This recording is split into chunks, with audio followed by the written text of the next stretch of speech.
Ole, so na chon tek kan siam lo kong kan tak siam tur hi I always want press battery meat KTP meat nên thar ko khara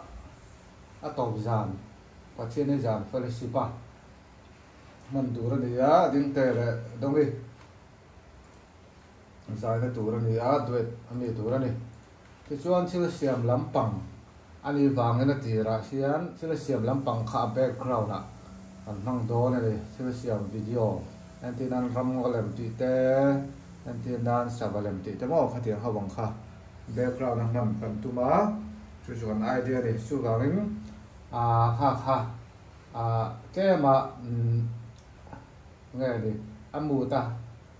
ngay thật tu lệ vì tất cả amu ta anh lâu chén là thuần lâu chén lại rồi lan tin background video còn xem theo đó này á music video anh ấy đâu được mấy chứ thì cho là video khan hem tu là cái xem music tất cả sound tất cả hết cái biểu theo đó này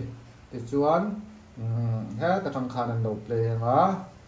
cái program lockdown thì nó để chứ không sẽ chứ khi là hàng người em lâu mà rồi chơi thì bây giờ cần fellowship này là tuổi mỏ cần thil cái tiền là tuổi ina azera chút tiền phân ruột tên lâu mang toàn này cho nên thì sáng thì mấy là cần bây giờ cần thế này cho anh ha anh đi chỗ nào có hiền anh đuổi anh để vàng á và đừng lút mồi tóc lâu đây idea cần này chút tiền cho cần apply đó này thì cho nên là cái là sao chắc xiêm đàn về thì có hi là làm gì cái tu mà tu này hiện channel song có riết còn phong á chú anh mà sắp ra hiền sắp ra đi cái đã tùy vong đi lên thì liền tôi vong á anh cái điều mấy thế là cái là hay là cái sự còn là xây phía mà cái xây phía luôn là vật cái sự thì cho anh thì cho nên helai sắp from bor lai về lại cho nên sắp làm té khát tiếng về khát ăn đàng thì cho nên hiện lai sắp from lai bor về lại cho nó là lụt tôm là vậy thì cho nên xem tụi nó bị đã đuổi lại đến những buổi sáng khát music khá music controller cái gì mấy những số khát tiếng này vàng khát music cái gì về lại em bị làm sẽ thấy tụi cho nên còn thì đó là bộ rock xem nán clock work santai hay naksa sami plugin sami hay mang đó này so tujuan bulan tanah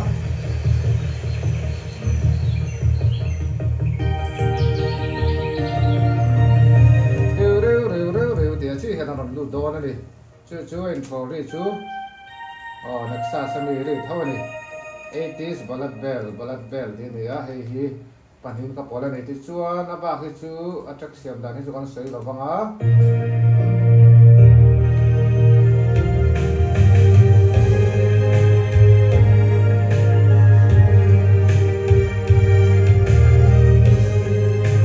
so sambak nei na ambak lawa atrak hi hatuang pan pa ngani wangin ti chuan guitar solo lai hian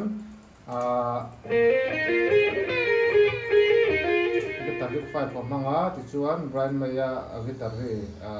aton setang kha ta hian man nak lo khan ei chu chu kan hong do na ni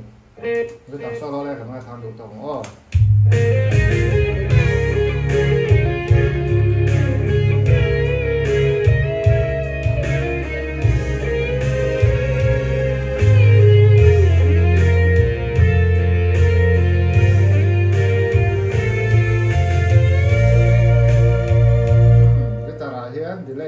warda watcham chu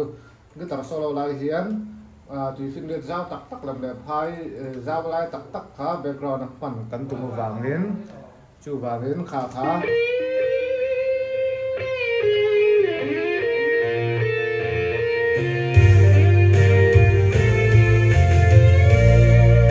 guitar ri kha kan ti thok ben ve kan ni chu om je chu mo di lai kan warda ni chu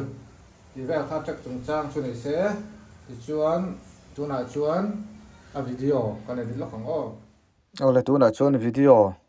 an edit me ka yu khata an edit ta heng nge ne savram lem ti vel heng ho te ngolem ti te heng ho te hi background na tho kan mang do na za lai pon khal mi do na ni ti chuan in heng van thengreng lampang ti te mo heng ho the an mang don ani ya nge ni youtube vela ka download chapani background ti vel ho hi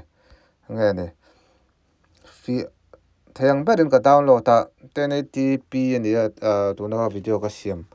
background tur hi chuan 1080p in ka download ta dar kar khat vela sine he video hi tha kala chuka nge ni fia china lian boka soi thena lampang ni lon ka phone hi tuna khowela phone chak ber processor chak ber ni lai me kan A16 Apple A16 bionic chipset mangani ya chu po chu highway chala tang ani he application you cut manga ngen he video kan edit hi chu chuan application hi tikhanin shutdown restart khate ti zel kha anga ya chu tiang vel te chu ni ya khowela phone chak ber pon a fi ngang aniang te mayang a chen chu i background a fi theng ber lang kha ka du wang khan video quality kha 1080p 4K lo dewin ani chu ka download a fi theng ber en te hianin lang ka du wang khanin tang ve ni ti kan sei tel ni sela ti chuanin si na kan sei thu han guitar solo live vela nge ni helai lui luang lai vel mo kan tilang ani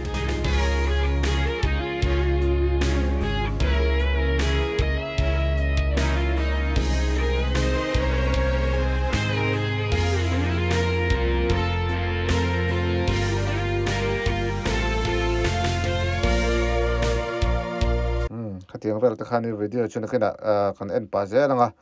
an zai hi a to lama kada dona top thlekan min lo en sak don de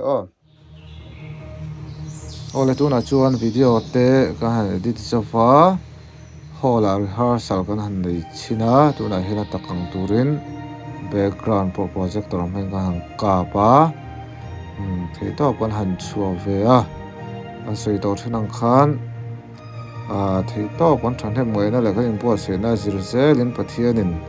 an chunga ro rel ani ti kha kan seinan le ni sela ti hian thei pa to pen han ti ver rehearsal kan nei a nei zawa ti hian cholni tlai lo ni a an video te chu kal dik nge dik lo tin control tu te lama kan submit a so lai LED wall